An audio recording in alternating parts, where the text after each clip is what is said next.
すでにホップがパンパンな中、餌を追加で入れようとしたらこうなった。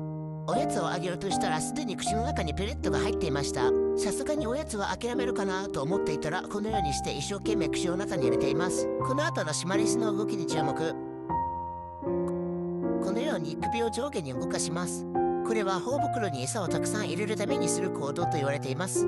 よく考えたら口の中に食べ物が入った状態で走り回ったり動いたりするのって結構すごいですよね。私も運動するのは好きですが、口の中に餌を入れた状態で動くのは絶対無理だと思っています。この上下の動きはまだ続いていますが、10回程度で収まりました。ねえ、大丈夫？飼い主的には体調が悪くなったのかと思ってめちゃくちゃ心配しました。もうほっぺに餌が入りすぎてボッコボコになっています。最後の餌もなんとか口の中に入るか頑張って入りました。